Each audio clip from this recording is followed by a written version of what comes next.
Hello and welcome in to the LFC Transfer Room for another edition of our YouTube streams. We're here every single day at 7:30 for a slow news day, to be honest. We've actually got quite a fair bit of talking points. Joined by Dan, Hi, and Harmony tonight. Start with you, Dan. How are you this evening? I'm doing good. I'm all on the Curtis Jones propaganda train for the whole year. The bet that he's going to keep Gravenberch out of the team. He's going to demand another trade. He's going to go to United for $60 million next year. I never go there ever. I hope anyway. Hi, how are you? Great. I was actually quite afraid of this time frame with the Newcastle and Villa fixtures, but yeah, great to see us winning all points out of those, and great to see the guys. Dan with the new mic, Harmony with the new setting behind him. Looks great. Harmony, how are you this evening?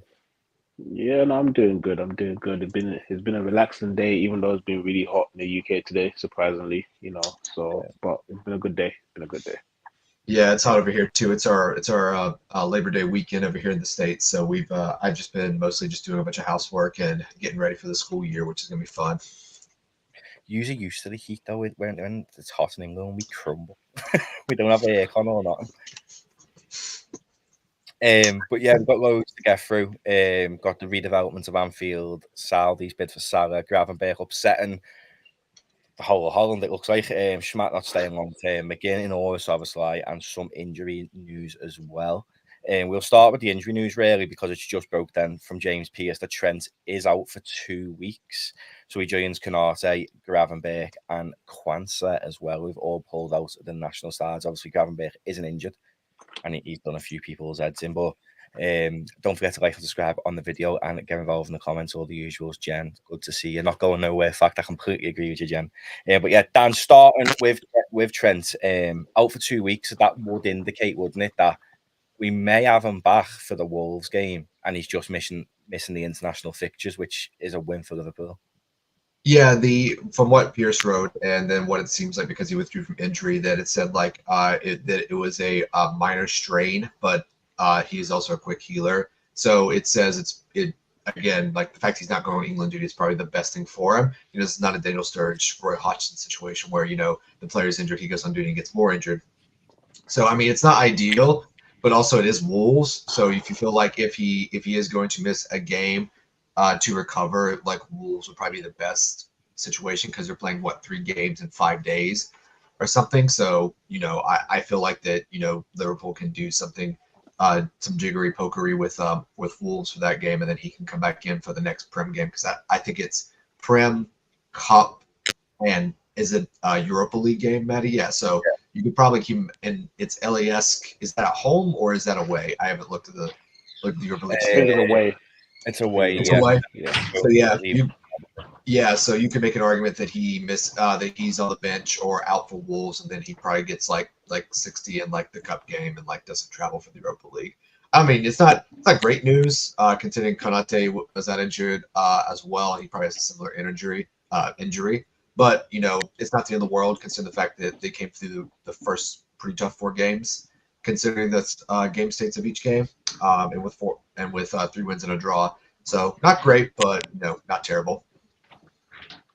Yeah, I mean, Mahai, it's obviously you'd rather miss England, wouldn't you, than Liverpool games. So that it's a win in that sense. And then, like Dan says, you don't really need to rush him back because our run of games isn't exactly a strenuous one, you would imagine. All round good news, isn't it? Yeah, I think I thought the same with Konate, who I saw is not gonna go to the national team as well. So that kind of gives us time to take care of our boys. That didn't really sound that well. We're gonna take care of them, and yeah, hopefully gonna have them back by the international break. I was actually thinking, even if Trent misses that Wolves game, I think I'm actually okay with Gomez playing right back. Actually, sometimes I feel like I like him better at right back than at center back. Yeah, Dan smiling already. I knew it. No, actually, Gomez has been doing well. Honestly, Yeah, he's been doing yeah. great, and he kind of, I think he earned some minutes now. He could definitely play a bit more now, especially with the cups to the Europa League as well. So yeah, I don't know, but that again, see, if Gomez plays right back, then again you have to think of who plays center back, because you'd have to have at least one of Matip and Konate fit. So it kind of makes us think again, like when I heard you speak about injuries, like with Konate, Kwanzaa, and Gravenberch as well. You kind of think that again. See, once these cup games are going to come in, and Europa League as well, kind of shows you that still at the back in midfield you're not quite there with the depth, but hopefully we're gonna stay healthy. I think we're good at midfield. I just think that this is just exacerbated by the fact that Van Dijk had that one match ban and possibly extended, but there has been no word on that. That's just kind of where it just kind of exacerbates the issues at the moment. And also, I forgot to say, it's actually 5 games in 2 weeks. So it's 5 games in 14 days. I was just pulling up their schedule right now. So I didn't mean to cut you off there, Harmony. No, oh, good. Harmony, I mean, the lads who pulled out, Dan's just told us Dan Kwanzaa's pulled out, but it doesn't say it's for an injury. Obviously, Konate and Trent, we can probably expect them back when we're back in action. So we're going to probably go into the games after the international break with a fully fit squad, dare I say it.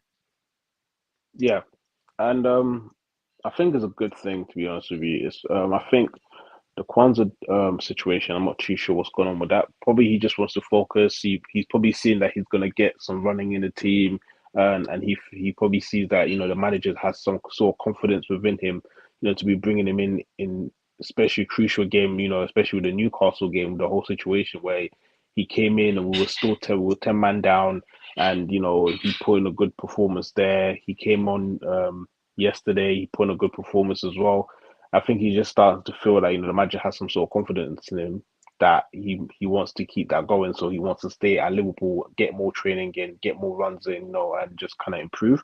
Which I like. If that's the case, then I like the mentality of the kid, because it shows you that he just wants to solidify his spot in this first team, because he knows there's going to be a lot of cup games and there might be opportunities for him to start, maybe play the whole game alongside Matip or Gomez. So that will be a good thing. And the Konate and Trent situation, even though it's not ideal for us, because we ultimately want them guys fit and firing, because we've had a good season, a good run so far, and we want that to keep going. So, and having these little niggling injuries is not great, but at the same time, it's kind of blessing in disguise, because it keeps them away from international duties, and they can kind of stay at home, relax, come back to full fitness, and they can, and have that I can't even say the word, but come back to training session, and kind of just work on themselves, to kind of get themselves back into full fitness. So it's gotten for us, but at the same time, it's still a blessing, because they're away from the whole international situation where they could pick up another knock, and it keeps them out for even longer. So yeah, it's good. It's all good news for us, to be honest with you. Yeah, hopefully. Yeah. I just want to put this comment up to everyone. I'm a bit amused, but Charlie mentioned this as well after the game, didn't he, on Sunday? That if Gomez keeps it up, he could keep Van Dijk out the team. I mean, bit of a mad comment in my opinion, but I absolutely adore Virgil. I'll put it to all users. What's your thoughts? Because Gomez, to be fair, against Villa was fantastic. Couldn't fault that at all. But to replace Van Dijk is mad, isn't it? I thought there was an argument for this last season, but Van Dijk seemed to have gotten most of his pace back, because he wasn't beaten for pace at all. I mean, even like we can talk about the red card at Newcastle. He was still pretty much stride for stride with Isak before he went to win the ball, and obviously took the man, red card, all that fun stuff. But I mean, he's actually been, I think, back to imperious Van Dijk. I just think it's more the fact that since it has been Van Dijk, everyone's kind of Robertson's been a little bit less going forward. He's been more withdrawn. There's been a bit more protection and running for that back line, kind of similar to when we had Phillips and Williams back there, where there was there's a more concerted effort to not overcommit going forward. I'm not going to shoot you, Paul. Don't worry about it. I love Gomez very much, but let's calm down now, guys. It's been 4 games. Like, I mean, obviously we have the Hungarian Steven Gerrard, but let's calm down a little bit on Van Dijk. Even that's a mad comparison. I reckon he'll be close to it. But Joe Gomez, if he's back to when the year we won the league, Mihai, our defensive problems that everyone was worried about somewhat resolved, really, after the backup like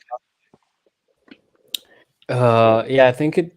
See, this is what I kind of dislike in today's game. Now you have Twitter, and when someone plays a bad game, they have to be out of the team. They're not good enough. They should not play for us, etc. And now Gomez has played. Like, I think he was really solid, especially even at Newcastle again, against Villa as well. I mean, I saw you said you couldn't follow the lad. He did have that slip. Now, of course, that's one moment. It's not like he played badly or anything, but he does have one of those moments in him somewhere. It could happen. Even in the year we won the league, I remember he had some of those moments. So now I don't think. I mean, see, this is like, I don't want to. I don't want to seem rude or anything, but like, you can put him ahead of Van Dijk at the moment. No way. I think we have to just kind of assess the situation a bit in a few weeks, see where we are. It's like Dan said, Gomez played 2 games, and the Newcastle game didn't even play it in full. So you kind of have to wait it for a bit, see where he is. But it's really promising to see. Honestly, I've said it on a few streams. I think at the beginning of the season, I said it. I don't trust Gomez if he plays for us. He's done great so far. I'm hoping he can keep it up. There's just a thing we kind of have to wait and see. Yeah, I mean, harmony of when you look at if he continues to keep the performances to that level, you've got obviously Virgil and Ibou there you're starting to, but then your drop off to Gomez isn't massive like everyone maybe thought it was.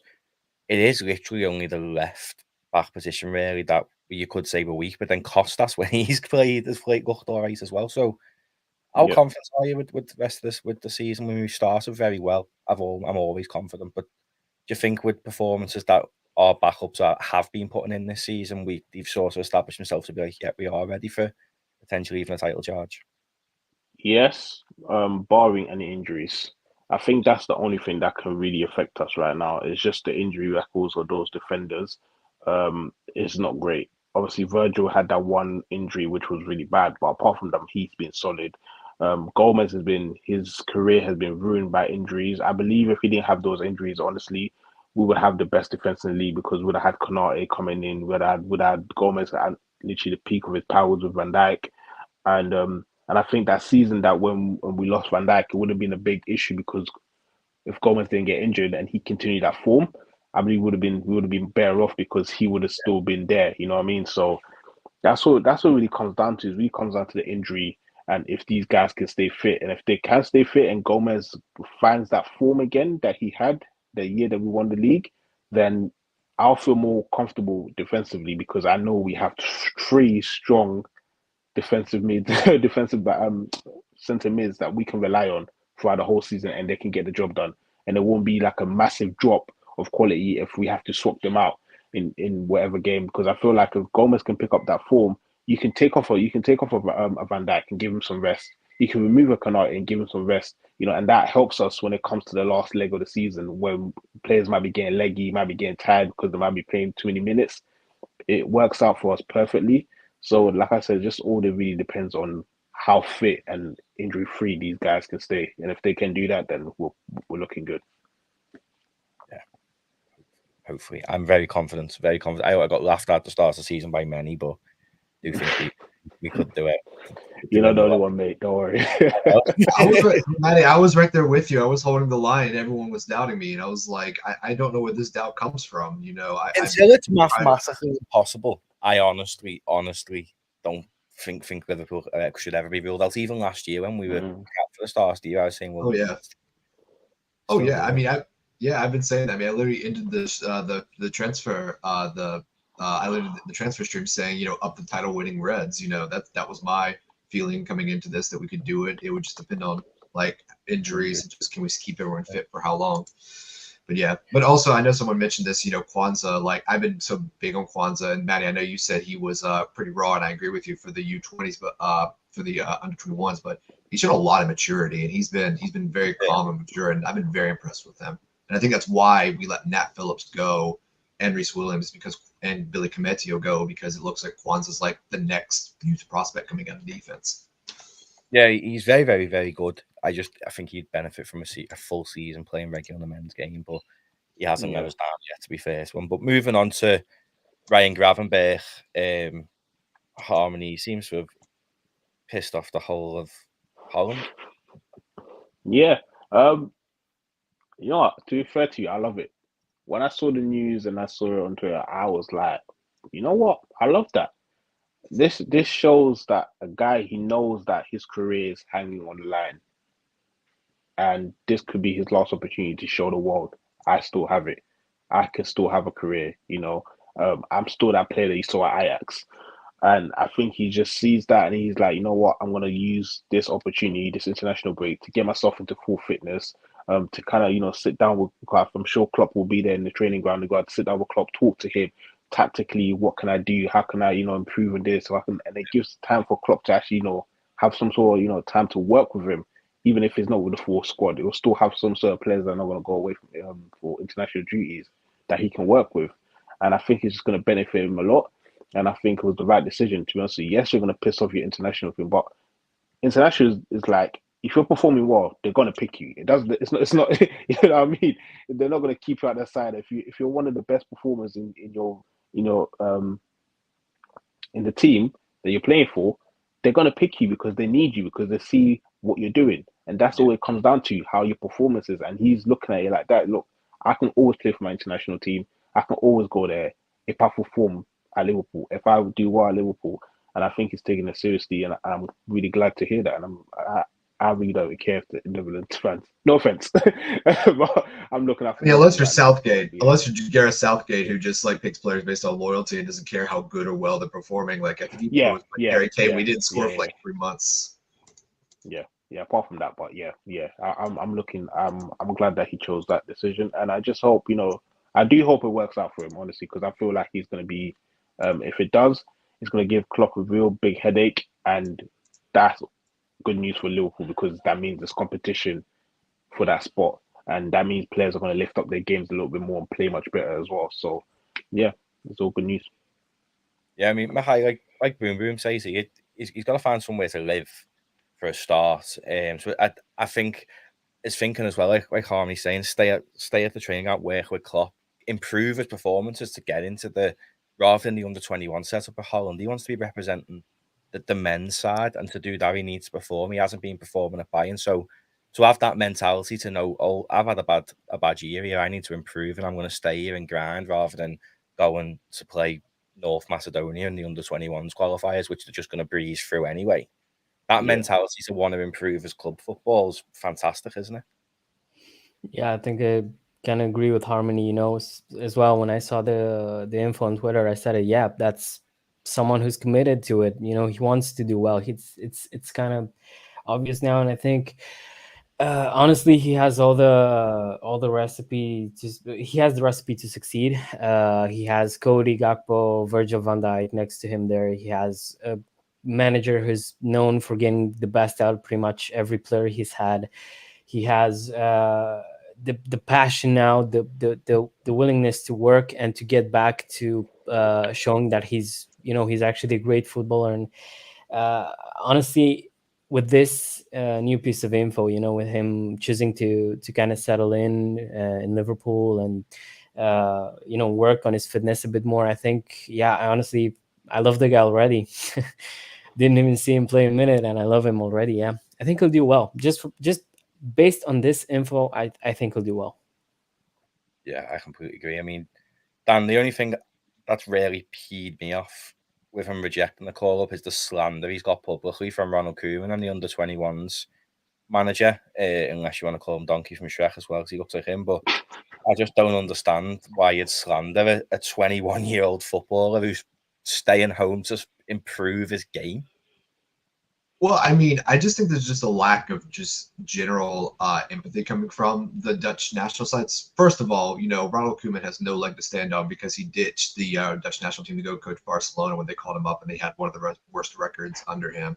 And they left him with Frank de Boer for Euros 2021. And I don't think that really went well for the Dutch national team. Two, for the U21s coach, if you really need Ryan Gravenberch in your team that bad to qualify, if he's really that key, I think you have other problems with the U21s than just Ryan Gravenberch coming up. And I mean, yeah, it is about him training, but he's got to find a place to live. Like, he just signed Friday. Like, he's got to sell his house in Munich. He's got to find a place to live in Liverpool. And it's only Monday. Like, I don't know how long it takes to buy a house in Liverpool or rent a place in Liverpool, but I imagine it takes a good while. And I know the club's going to help him out with that. And, he was at the training center with his girlfriend and everything else. So, like, they got to pick out furniture. They got all this life stuff they got to move. I don't know if they have any pets. So I think there's just a lack of, like, understanding that, like, life kind of gets in the way with this transfer, that, like, he needs to sort all this other stuff out. And, playing in the back end of North Macedonia is not going to sort his life out for him. This guy is not a multi-billionaire. You can't just, like, go hire someone to move him for him. Like, even though he is probably being very well paid, he's got to get all this sorted before he can start. It's just a lack of empathy from international managers. And it's so odd to me. I just wonder if it's, I don't know. Like, if it feels like to me, like they're trying to, like, be hard, like, we will not accept this. It's like, it screams insecurity from the two managers that they just can't be like, yeah, no, we understand it. Like, he's got to sort some stuff out. He can just come back in when he's ready. It just screams to me insecurity from both of them, especially Koeman, because I think Koeman knows he's in a very tough spot. And the only reason he's the Dutch manager was because Louis van Gaal is battling cancer, I believe. So it just screams to me insecure men just, belittling some, young Dutch star who's just trying to get his life together at the moment. Yeah, completely agree. But before we move on, everyone in the chat, please leave a like and a subscribe on the videos. 104 of you in here. Helps us out loads. That little like may seem like nothing to you, but it does proper boost us in the algorithm. Don't know why it takes a like to do that, but it does. So if you can do it, we'll massively appreciate it. But moving on, going to get your take on this first, Dan, because you live in Boston, so it'll be interesting to see how it's coming along with the redevelopment of Fenway there, because it's been revealed today that they are redeveloping the Anfield area and putting a row of shops, restaurants, takeaways. There's going to be a car park there as well. They're also building 86 new homes close to the ground. So the homes that they have ultimately removed for the redevelopment of the Anfield Road, they're putting back somewhere else close. But for Liverpool, that's huge because the area is very deprived. I think it's one of the poorest postcodes in the UK, to be fair. So what's the impact that the investment they've had in the local? I know FSG get a lot of slander, and rightfully so, and they shouldn't be the owners of Liverpool Football Club. I will say that, but things like this is very long overdue for me, because Manchester City's owners done it pretty much straight away. They've really redeveloped that area, and it took FSG too long for me, but it's finally happening. But what's it like in Boston? I know there's a big development going on there as well with what FSG are doing. So in the Fenway area, it's kind of weird. So obviously where I'm at, I'm kind of closer to the newer stuff. Like, I'm near, like, the Vanguard Hospital. I'm right next to it. I'm right next to the train stop at Fenway, literally called Fenway Stop, that you would take to get right at Fenway Park.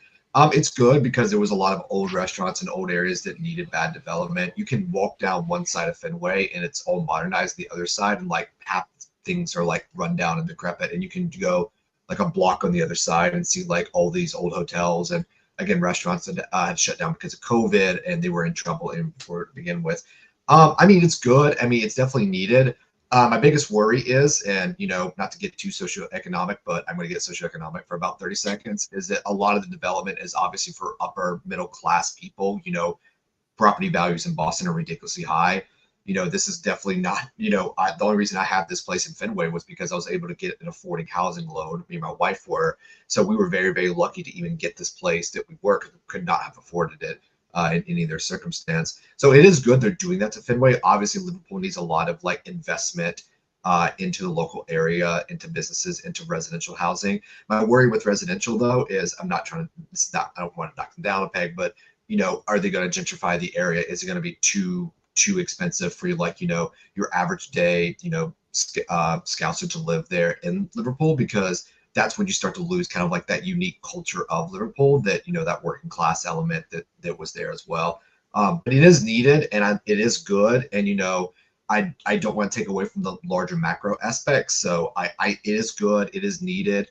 I just worry about but who is going to benefit from this the most, though? And obviously, it's going to be, Fenway Sports Group are going to benefit the most, because it's going to increase the property of the team living there. It's going to increase the property value of the land. It's going to increase speculative value of other assets, and they may even own some of the businesses or the buildings. And I don't know if they will or not. I don't dig enough in their finances, but it's a way of them kind of diversifying their portfolio into stuff like property and stuff like hospitality, where there is a more speculative value to it, but you can play the market a little bit more. But it is good. And, obviously I encourage anybody here to come to visit Boston, come see the Fenway area, because you kind of see the new stuff and the old stuff with it.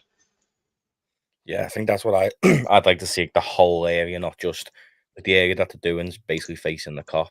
So it's for people who've never been there before. If they come, it doesn't look as run down as it does currently, to be fair, 'cause it is a very deprived area. But I mean, for me, it's important that some of the lads who are coming off working on the stadium could find themselves straight onto this job, with it starting in September, ending in July next year. So new jobs for the city, I suppose. It's always a plus. Mo Salah Mahai, the one that won't go away. 200 mil bid apparently coming in the next 48 hours. This is according to Simon Jones from the Mail. Fabrizio Romano has rubbished that. He pretty much said it's an impossible transfer. So I think it's impossible. We're not going to leave him now. I think he likes Liverpool too much and the fans too much to just get off on us, really, without being able to sign a replacement. But this is the worry of the Saudi league, really, isn't it? They've got all the money, all the power in football. It seems they're getting everyone there.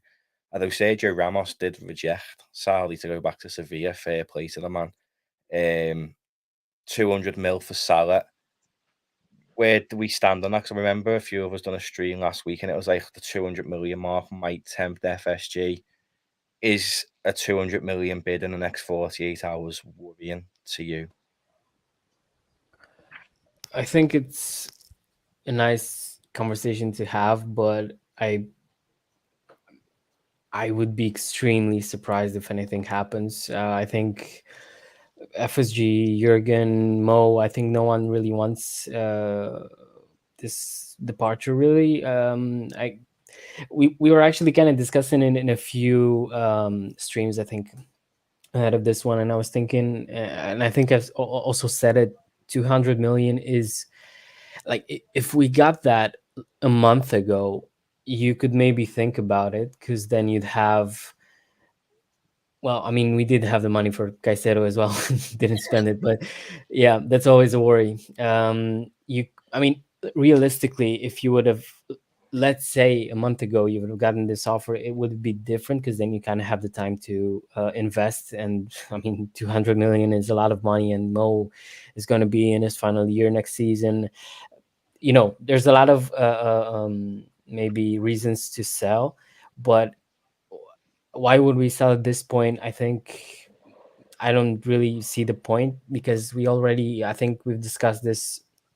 We have some of our best players in the last few years are now aging, like Verge, like Mo, and maybe this might be, I don't know, kind of a one less push for most of them in terms of trophies. We started off the season pretty well. I know it's a long season, but then again, I don't see why Mo Salah would leave now. I don't think he wants to. I don't think Jurgen wants to. I don't think FSG want to sell. God forbid. Yeah, honestly, I don't know. It's kind of a non-story, really. I mean, it's again, it's a conversation they could have had like a while ago, but now I don't really see the point. Yeah, just want to bring this comment up before we move on to Harmony. I don't think this would ever happen purely because Mo Salah will literally be the poster boy for the Saudi. It won't be Cristiano Ronaldo, regardless of if Ronaldo's a bigger stature in football than Mo Salah. In the Arab world, Mo Salah is the man ahead of everyone, hence why they're throwing the kitchen sink at him. But Harmony, I mean, El Hero makes a good point as well. 200 mil up front, sell as soon as possible. Just playing devil's advocate here. That's more money than winning major trophies. So, do we take another season of no success just to have a bigger kitty next summer? Because, I mean, Mo Salah's contributed. He got 4 goals or assists in 4 games this year. So, where are them numbers coming from if we did sell him? I understand it completely, but the question there's 2 questions we've got to ask ourselves. If let's say we do sell him, are we actually going to get the money to actually reinvest into the team? Because we've seen these owners, if they were really ambitious, then the money that apparently just appeared out of nowhere for the Caicedo deal should have went into the team, and we should have got at least a centre back before the window ended. But we didn't end up with hardly any defensive players, and we could have got a DM as well, but we didn't. And another question is, Liverpool are in a strong position here. Why would you sell? Because this team, I don't know what the name is. I can't remember the name, but they might not be the only Saudi team. Yeah, they might not be the only Saudi team. Yeah, they might not be the only Saudi team that can come in for next season. Well, that's what Ron was saying about them loaning them back, because it guarantees Al-Ittihad, and the feeling is that it'll be Al-Hilal next season. Yeah, exactly. So they might not be the only team. So, and Liverpool can be in a strong position where be like, listen, it can be the whole Caicedo situation. The highest bidder gets the player, and we can get even more money for him, because these teams, they clearly have the money, so they can go up to the 250, close to 300 mil if they really want the player that much. So Liverpool are in a strong position, and taking an offer for a player that's going to be a massive influence, especially in that part of the world, it doesn't really make that much sense right now for Liverpool, you know? So that's how I'm looking at it. I'm looking at it tactically. If we wait until next season, he's still going to have about a year left in his contract. So Liverpool don't have to sell him. They can hold on. They can hold off for another season. Or more bidders are going to come in, and you basically sell it to the highest bidder, and you get even more money on top of that. You know, so Liverpool in a strong position here. So I don't see the reason why they will go ahead and sell him. And another reason I'm looking at this as well is like, with the whole Jurgen Klopp coming out publicly and saying he's not going away. There's no conversation to be had. And for the owners to turn around and stab him in the back, that will cause a bigger problem than anybody else will ever think. Because your manager, the person that's running the team, has come up publicly and said it to the world, he is not for sale. I want the player here. And you go around and sell the player without even taking what he has to say into account. It just kind of doesn't work. It's kind of a whole messy situation with that as well. And another angle you can look at it is Liverpool can do a deal with him now for him to go next season. You know, so be like, okay, cool. You can give us however much you're going to give us, but you get him when the season's over. So those are different angles how you can look at it. But really and truly, Liverpool are in the best position when it comes to Mo Salah. They don't have to sell him. They can sell him to the highest bidder. They can hold on to him, or they can sell him now but still keep him throughout the season, and then he can go by the end of next season. So yeah. I mean, Jay Muse, I just want to bring this up. The dedication. You're in Barbados and you're still tuning into us. Absolutely love that. Thank you so much. Absolute legend being here since the start, Jay Muse. But don't forget to hit that like and subscribe button if you are here and you are new, because we do stream every single day at 7:30. We do watch alongs, post-match reaction, pre-match reaction. We watch the draws. We do everything. And yeah, it's worth the subscribe. But I mean, Dan, 200 million's only 100 and something million less than what FSG paid for the whole Liverpool Football Club. That's just one player. I mean, for me, he's completely and utterly not for sale at any price unless there's a replacement coming in by the name of Kylian Mbappe or Saka. Both impossible, so therefore he is not for sale. But I don't think Saka's impossible. Personally, I feel like if you throw 170 mil to Arsenal, I believe they'll sell him. But yeah, I think Mason had and he got slandered for that, but he had a proper good point, Paul Mason. He said 150 for Saka, you'd get him. I believe it. Yeah, I think you would. But yeah, but is it the only problem will be a wages because he's on. I think he's on like 300 something mil a week, something like that. But yeah.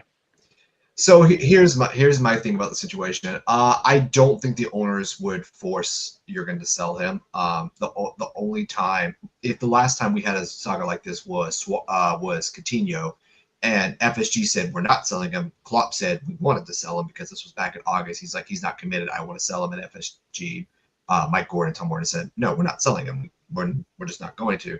And then if you go back to the saga for that was Suarez, and again, you know, the famous John Henry, what are they smoking over there at the Emirates for the 40 million and £1 bid?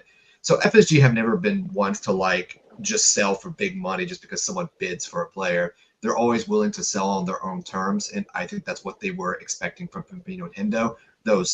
People have argued like it wasn't on our own terms. I don't think that's what they think. They're like, we got 52 million for two players that couldn't run anymore. That's like a bargain. Yeah, no, it is absolutely insane.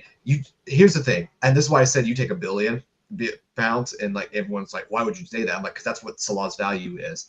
And also the problem is, and this is why I don't think they'll accept any bid, like even if it's 200, 250, even though they may discuss it, is that we're talking about an inflationary market already that was caused by PSG buying Neymar and Chelsea being stupid. And if you take 200 million from Mo Salah, you're inflating the market even further. So the problem of high prices is already going to be, you're just blowing it up even more.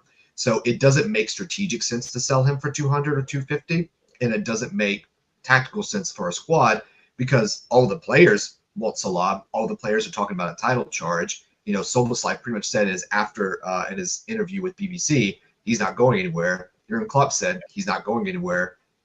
Mike Gordon said on the phone to the Saudi Pro League, he's not going anywhere. And I think it's important that we understand how the Saudi Arabian League works. Clubs don't buy players. The league buys players and then assigns them to the individual clubs. So that money comes straight from the PIF itself, not from each individual club within it. So it's a very centralized region. The head of the Saudi Pro League, and I believe the liaison to Saudi sports for the Saudi government, are the ones that actually do these transfers. It's just these two men who sit in a room and decide who they're going to get and then assign them to clubs. It just doesn't make sense to do it. Like, I know people are like 200 million sell it. It's like, no, you have to think about this in so many different ways. And like, because it's going to ruin any long-term planning. Because like you said, if you want to sign a replacement like Arsenal, from Arsenal, Bukayo Saka, they're going to be like, all right, give us 190 million. Or if you get a Jared Bowen from West Ham, they're going to say, okay, give us 195 million. Because, you know, you've completely blown the market up in terms of selling this player for this inflationary price. And that just doesn't make sense to me to sell him like that as well. It makes way more sense for instance, hypothetically, and Maddie, I think we talked about this, or I think maybe even Charlie, to just give him a contract extension and then put a release clause, can go next summer for, let's say, 125 million release clause up front. And that's what you do for next year. Technically, it's lower than what we would have gotten this summer, but that's what you do. Like that's my solution to this whole thing.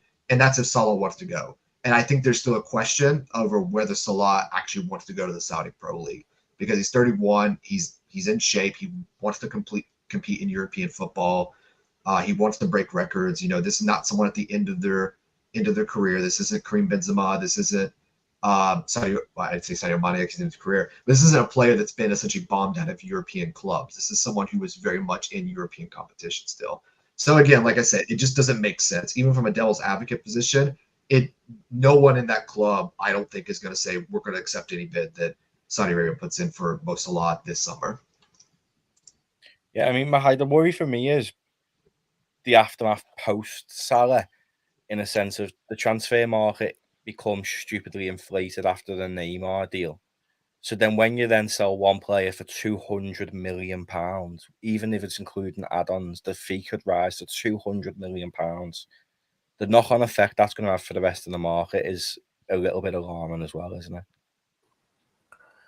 Yeah, and then again, I think we've talked about this as well. You kind of have to think about how you replace Mo Salah, which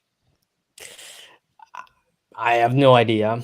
With the player he's been for us, you know, I don't know. And again, I agree with Dan in the sense that Salah is kind of different to other 31-year-olds. You know, he's in amazing shape still. I think he's still so motivated. I think every season you've kind of seen him, more and more motivated and to do stuff to win trophies. You can see that he's one of the leaders of the team. Yeah. So then I remember for the moment I realized Mo is the moment I realized Mo's mentality was when we drew that game against City at home 2-0 in the 21-22 season, and his Instagram post after the match was, "We've got what it takes. We're gonna go for the league and all of the trophies because we know we have what it takes." And again, when you say stuff like that, publicly you own it. And then, of course, we didn't win a major trophy that season. He got, people made fun of him online, whatever, because that's Twitter nowadays.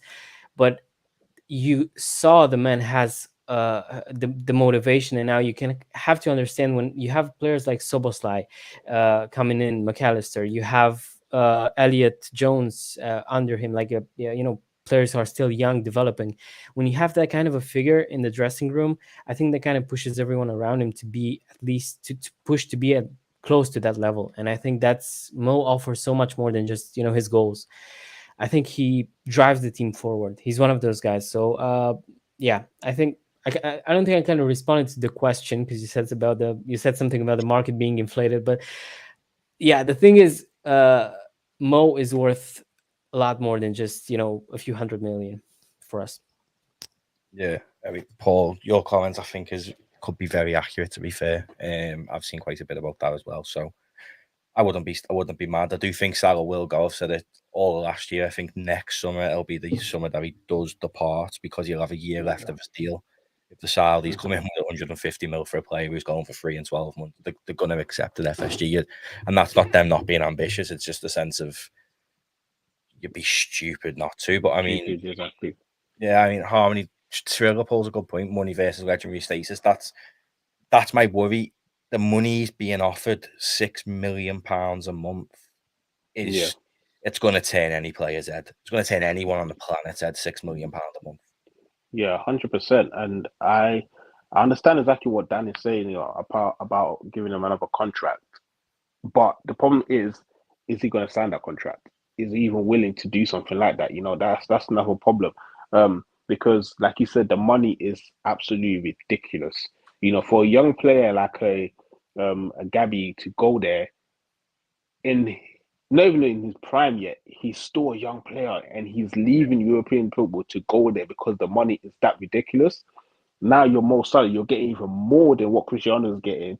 You get even more than what any of these players are getting there, and you have that religion behind you because you're Muslim and you know what I mean. It holds up so much. There's so much status behind this move to the Saudi League for you and your family and everything like that. But forget about financially, he's just going to be an icon over there, like you said. Like everybody's going to be looking up to him.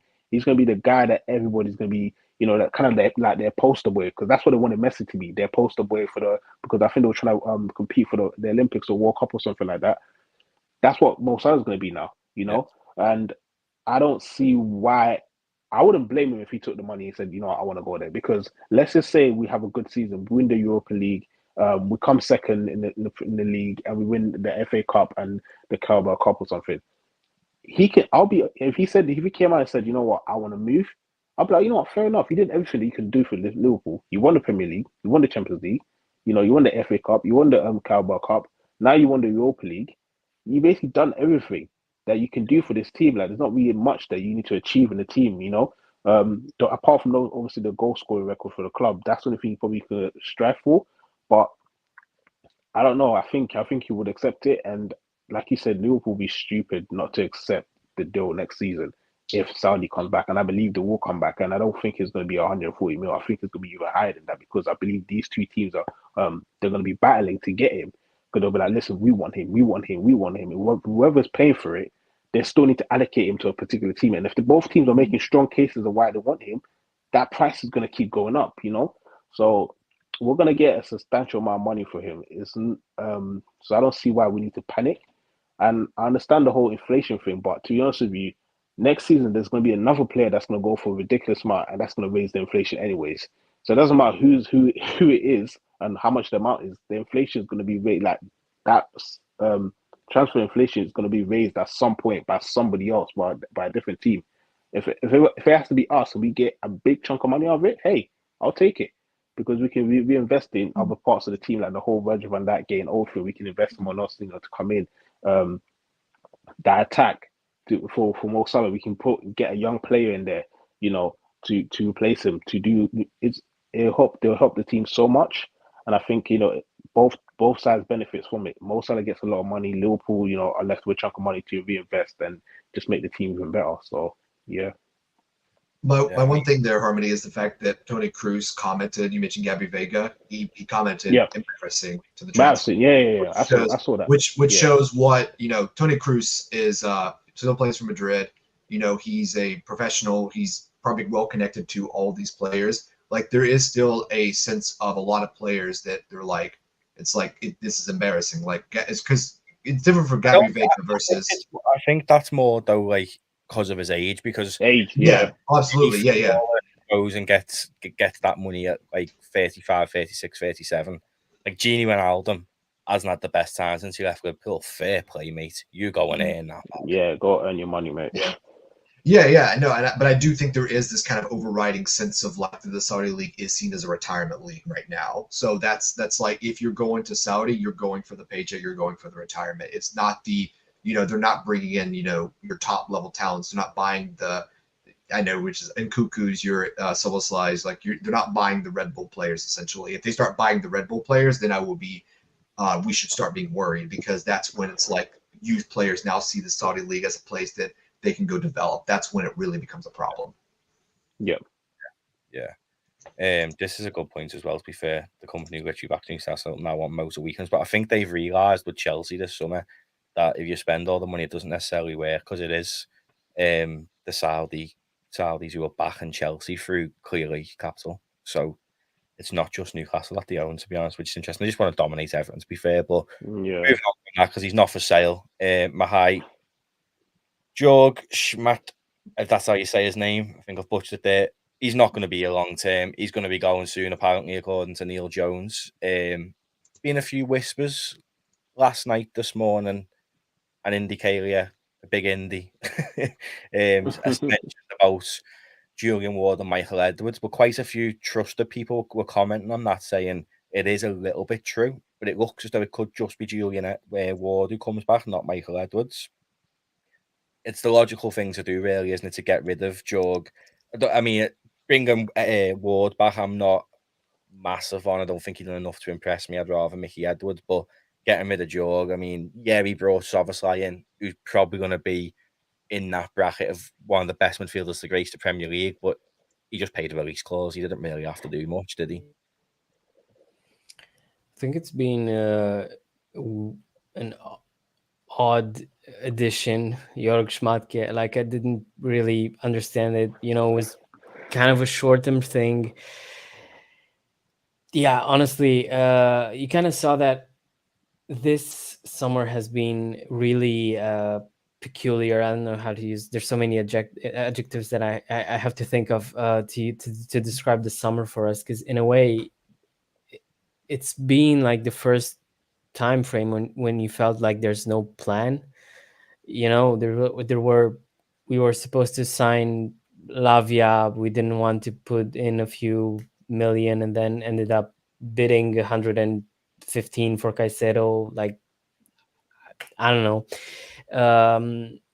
So I think this is interesting, because in a way I kind of look at it and think that maybe even though you wouldn't think that Edwards or Ward would want to come back, then you'd maybe look at it and think, see Jurgen saying, we kind of fucked up. Yeah. I think we need you guys back. I think we underestimated how important you are for us. We fucked up. I think it was pretty obvious for anyone.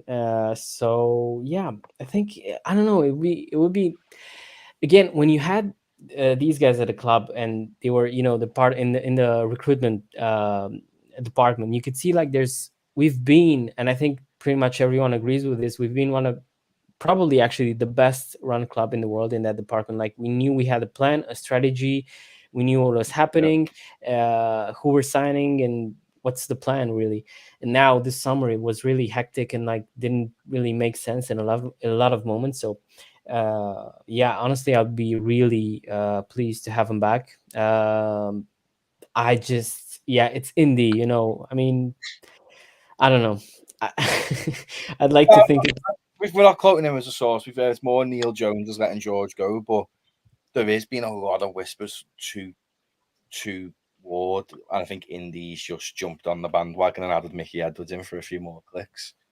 Yeah, I think with that, to be honest with you, I would want Michael Edwards back over both of them, to be honest with you, because I think he's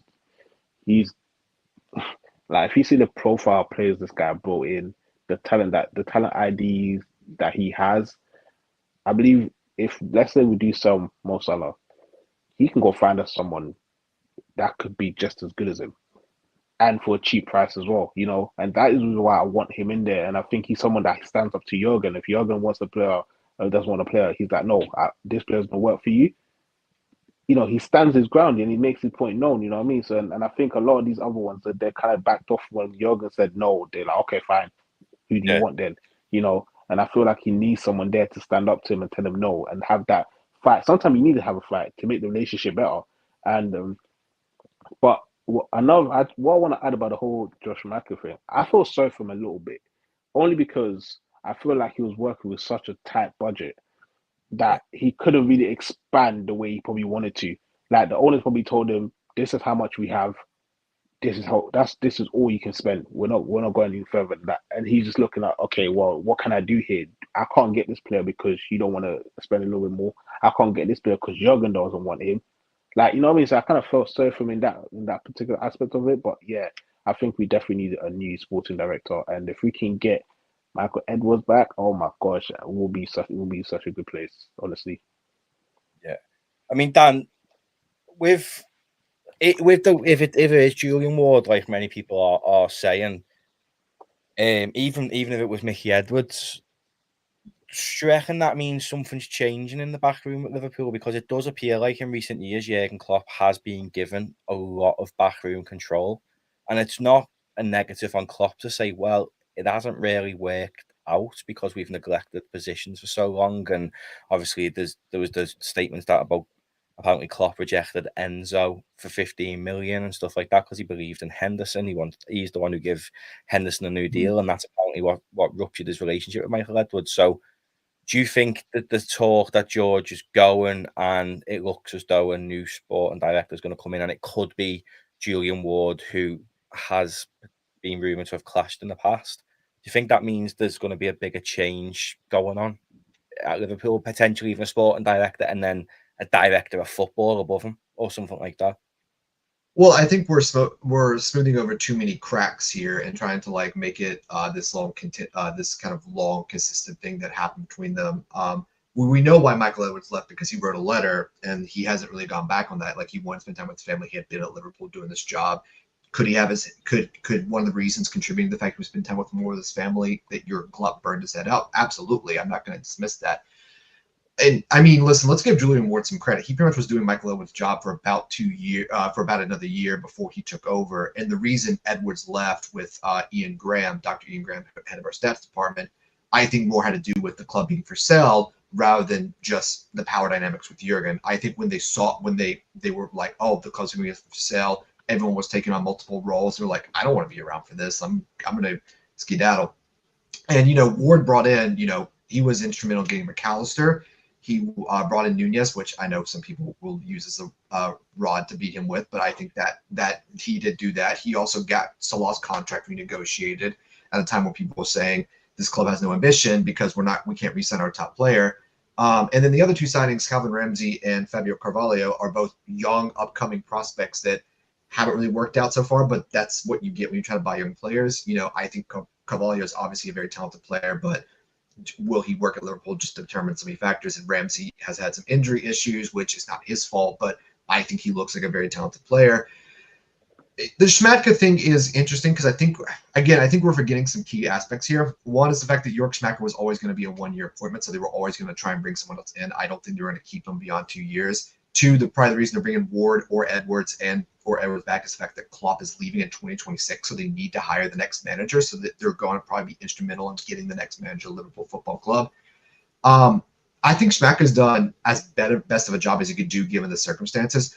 So the Szoboszlai release clause, I think, is being kind of used as a backhanded compliment against him. He's the one who went to Leipzig and found that release clause. No one else was like Newcastle didn't know about it. They were trying to negotiate, but Schmadtke went there and they were like, okay, actually we have this release clause, so he does deserve credit for that. Even though paying a release clause seems such a backhanded compliment, like he convinced them to pay all this money up front for this player, so obviously he did his job. The Henderson-Fabinho sales is probably the one mark against them, but again, I don't think no one expected them to want to leave at the start of July, so that threw our plans into chaos. And they had to go get Endo, which again was a Schmadtke, like, I know this player, he is a decent player, we can get him for cheap, he can come do this role for 4 months until we can get the guy we want. I think that, we'll probably see that signing as a really, really shrewd signing in the future, or you may see it as like a panic buy, but I think it's a shrewd signing. And lastly, we got Ryan Gravenberch. If you go back to Jonathan Norcroft's article at the start of April, he said Liverpool's top 3 targets for midfield were Alexander McAllister, we got Mason Mount, we didn't get, we got Szoboszlai, which I think worked on the end, and Ryan Gravenberch. So I think in terms of the midfielders we wanted to bring in, we got them all, apart from probably a developing 6 in Romeo Lavia. And the reason we didn't get that was because of the whole Caicedo situation as it went down. So I think he did as good as a job as you could expect in that situation, given the fact how chaotic the summer had been. Could he have done better? Sure, absolutely. If we got Caicedo in, I don't think no one would complain. If we got Caicedo in Lavia, no one would complain. If we got a defender in, I don't think anybody would have any complaints. I think he did as good as you can expect. I don't think they'll fire him in January. I think they'll bring some guy in behind the scenes. They'll work with Schmadtke. Schmadtke will leave in May, and the new guy, whoever it is, if it's Mickey Edwards or Julian Ward, will take over, and I think we'll be in good hands because, the thing is, and I think this is important from a Michael Edwards standpoint, these guys built the structure at Liverpool. Edwards built that recruitment structure, built the data department, built the AXA training center. So these guys built the systems around them and then left. So they're coming back. Like, they're just going to be taking over systems that you already built. So I'm not worried about who they get in as sporting director going forward, as long as it's someone they want in for like 5, 6, 7, 8 years. Like, give them a Chelsea contract. Give them 8, 9 years. Say you're locked here. We're going to lock the room. The bathroom's in there. The bed's in there. You're here for 8, 9 years. You have to rebuild this Liverpool team after Klopp leaves. I think that's the best option they can do going forward, and just let Schmadtke run down his contract and say, thanks, Jorg. On your way, buddy. Yeah. I mean, I think Paul's got a good point here. Maybe Klopp did want to be like Bill Belichick and have control over everything, and he's realised, hold on a minute, this is too big of a job, and that's why George got brought in, pretty much as a do the summer and help me out sort of thing. But moving on to the final topic, John McGinn has come out and said he was in absolute awe of Dominic Szoboszlai on Sunday, and his first goal, we was just raving about him. It's only took him 4 games for other players to be like, he's a talent. Yeah, but I think in a way, I think it's been a surprise for many people who haven't followed him. But if you did, then you kind of knew that he was a great talent. For me, I draw a lot of comparisons with Hungary, because us being neighboring countries, I kind of, it's easier to follow what happens and to compare them to your country, basically. And so with Szoboszlai, everyone knew he was a great talent pretty much from the get-go. And since he signed for Leipzig, he had a great partnership with Nkunku up top. And you could see that. Now, I think a lot of people I've actually read a lot on Twitter with people, saying that we overpaid and that there's other midfielders we could have gotten at a better price. Like, I don't know, someone mentioned Tonali, for example. And I'm thinking, why, how? I mean, different type of players, you cannot really compare them. And again, it's been one's been playing in Italy one's Italian and has been playing there for a long time, and another is a Hungarian who played in Germany. So of course, from the get-go, I think you kind of, when you compare the two, everyone's going to say I don't know, this guy's better because he's Italian, because he's Spanish, because he's English, because he's been playing in a country with better tradition. But then Szoboszlai kind of doesn't have that, when the memes, you can't pronounce his name, stuff like that.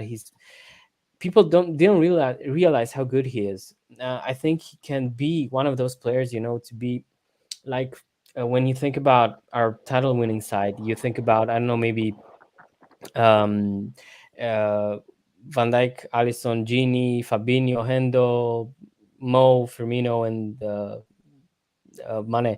And then I'm saying players are not here. Some of the players are not here anymore. And then I think Szoboszlai can be one of those, like that type of a player, like a generational talent. And I think I've also said this on the chat, and it's actually an idea. In case Mo leaves next summer, I'm thinking Szoboszlai can play that right wing role. He's done it for Hungary as well. I think he's been really good there. And I'm just throwing that out there. We don't need to play him there this season, but I think he's a lot better than people think he is. And I'm great to see someone finally, people like McGinn mentioning this. Maybe you could draw a bit more attention to the guy. He's a lot better than people think. And I'm not saying this because he signed for Liverpool. He's just so good ever since he was at Leipzig. Yeah. I mean, Harmony in 4 games, he's had 2 man of the match performances for us. If he was to give us, say, the rest of his career, which is doable if he becomes a legend, he could have the same impact as, dare I say, at Liverpool as what Kevin De Bruyne has had at City. Surely. Oh, I thought you were about to say Steven Gerrard there. I was about to be like, hold on a second, mate. There's only one, Stevie G. Yeah. Stevie G has a special place in my heart. I absolutely love the guy. I believe this. We haven't seen the best of him yet, and I know it sounds ridiculous because he's been performing so well, but I genuinely believe there's more to come from this kid. In terms of goals, in terms of providing that last pass, in terms of just like taking on players, and I think he's slowly just finding his feet. And I think once he gets to that full rhythm, you're gonna see this guy. He's gonna take players on like there's no tomorrow. He's gonna beat a man. He's gonna be literally just doing the most where defenders will not know what to do, and I'm just waiting for it, to be honest with you. And it's right. It's good that these people are starting to recognize these European players and players that are not from England, because there is this narrative out there that they rave about these English players, but when it comes to that international players, they don't really talk about them that much. For example, Mo Salah, he should be getting more praises than he actually gets, but because he's not from England, he's from a different country, he doesn't get that much limelight towards him, even though he does, but he should be getting more.